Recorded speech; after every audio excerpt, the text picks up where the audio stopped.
So for the most part, the Assassin's Creed previews are now done and out into the world. So I thought we'd go over some history of Assassin's Creed because I see a lot of comments from Magic players that are like, I like the cards, but I don't understand what I'm looking at. They don't understand the story because they've never played Assassin's Creed because this story started back in like 2006, 2007 with the original Assassin's Creed. So for the original Assassin's Creed, there's two main sides attached to it. There is the Knights Templar, and then the other side of this is the Assassin's Brotherhood. And you are on the side of the Assassins trying to stop the Templars from finding an artifact that can control the minds of the populace. And in order to do so, you are tasked with killing people and stopping them from doing things you don't want them to do. So the story goes a little something like this. You are an assassin during the Crusades era. You're in like Jerusalem and you're in Syria and you're in those areas of the world. And your character is Altair ibn Lahad, who has actually got his own card. And we'll talk about him more in a different video. And your ancestor Desmond Miles, is his memories are being dug around out of his DNA, and you're trying to relive that, and they're trying to see where one of these artifacts was during that time.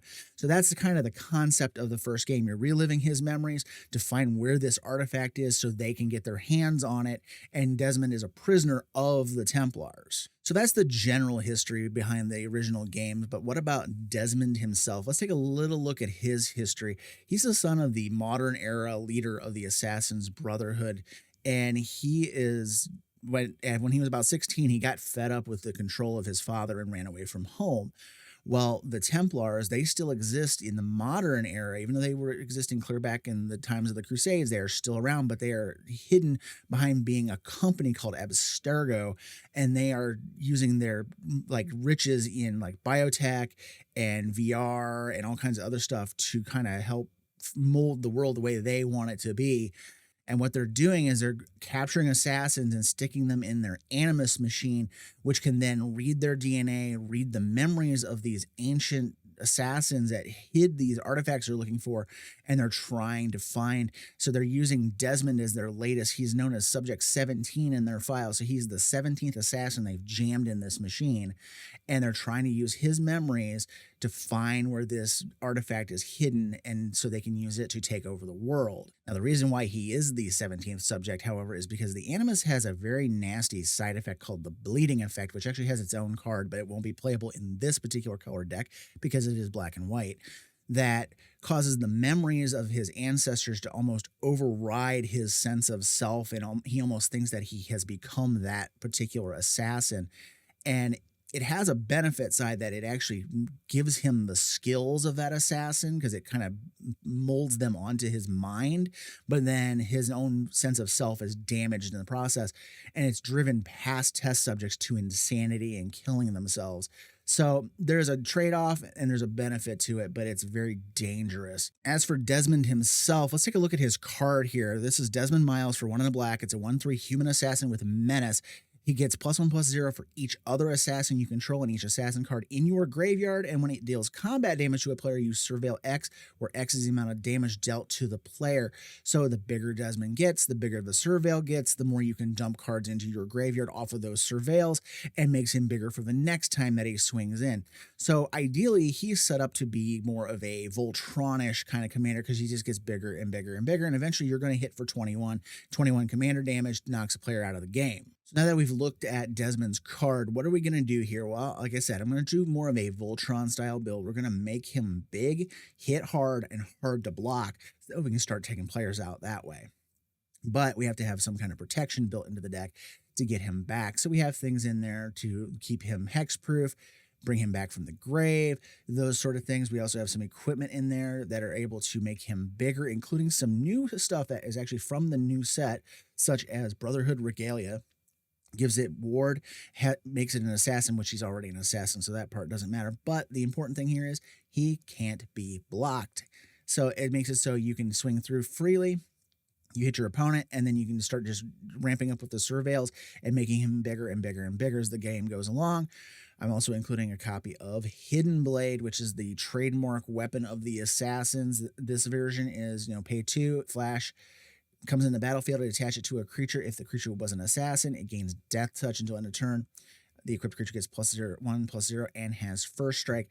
So with Desmond, he already has menace. So if somebody's able to block him and it's just, a pair of creatures, you can flash in the Hidden Blade and it gives first strike and it gives the death touch because he's an assassin. So you can take out 2 creatures and use it like a double removal spell. So that's a lot of cool things going on there.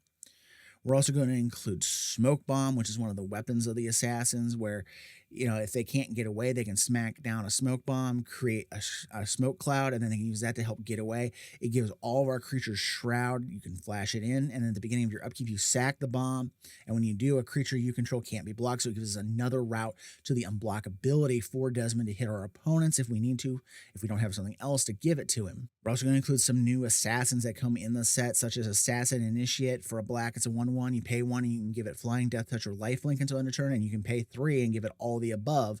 So it's kind of like a build your own Vampire Nighthawk ability. We're also going to include the new Brotherhood Ambushers. It has the brand new free running ability, which means if you hit an opponent with one of your assassins or your commander, it allows you to cast it for the free running cost instead. It costs 4 and a black. It's a 6/3, but if you hit them first, it's 3 and a black instead. So 4 mana for a 6/3 is a little bit better than 5 mana.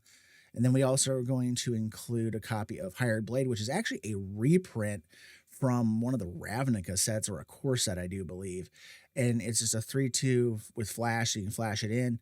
And it gives you just a nice Assassin's Creed flavored art to go with it. We're going to include Merciless Harlequin for 2 and a black. It's got free running, so it's 1 and a black if you hit them first, then cast it. And when it enters the battlefield, you draw a card and lose 1 life. Poison Blade Mentor, it's a 2/1 with Death Touch that when it attacks, another assassin gains Death Touch until end of turn. So you can have a pair of Death Touching assassins come in. So there's a cool way to get around that. We got a reprint of Royal Assassin, which there's actually 2 variations on this card. One with one of the more famous assassins, and then one with just like a generic looking assassin on it. 1 black, tap it to destroy a target tapped creature. Just a great card all around. We're also going to include Towering Viewpoint, which is another way to get Desmond across if we can't make him unblockable. For 2 colorless, Defender Reach Wall that allows us to pay 3 and give a creature flying, so then we can give Desmond flying and he can come across and smack that way. We also have some reprints coming in with Black Market Connections, 2 and a black. Choose 1 or more during your beginning of your pre-combat main phase. Lose a life, make a treasure. Lose 2 life, draw a card, or lose 3 life and make a 3/2 shapeshifter with Changeling, which then gives you more assassins to work with. This is just a great reprint, and it has some nice Assassin's Creed 2 art attached to it. And then for the creatures that we have that are not assassins in the deck, we have Conspiracy, which is reprinted here. For 3 black, you name a creature type, assassin, and then creatures you control of the chosen type are on the battlefield, and anything that it's not on the battlefield as well. So graveyard, deck, all of it. I also want to include a great reprint coming in this, Cover of Darkness. For 1 and a black, choose a creature type, assassin, and then creatures of the chosen type have fear. So as long as your opponents are not running a bunch of artifact creatures or black creatures, you can freely swing with Desmond and your other assassins to take them down. And this thing has been in dire need of a reprint. It had never been reprinted before, clear back since Onslaught. We also have a Assassin's Creed 3 themed Go for the Throat. 1 and a black, destroy target non-artifact creature. So that's a good fit here in the deck.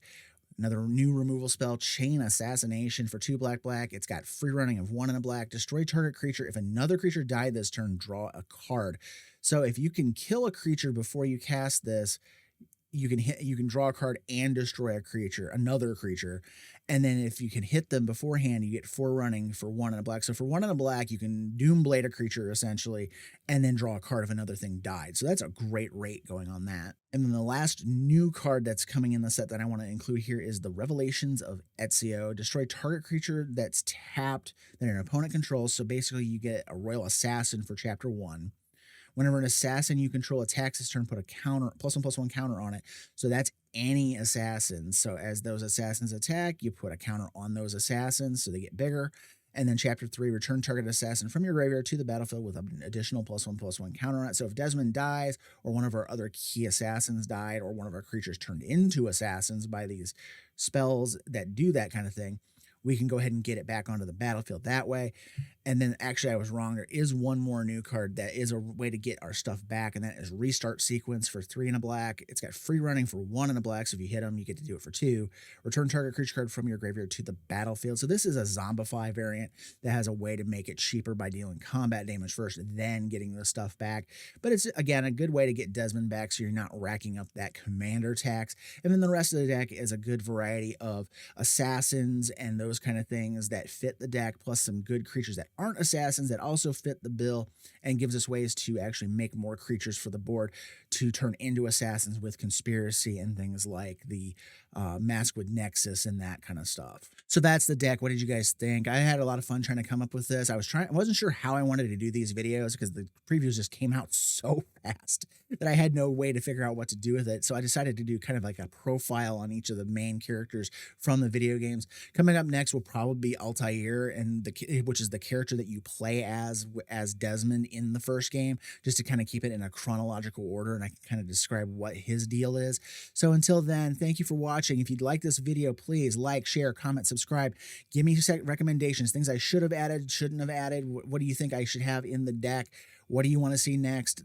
And as always, thank you for watching. Have a great day, and I will see you in the next video.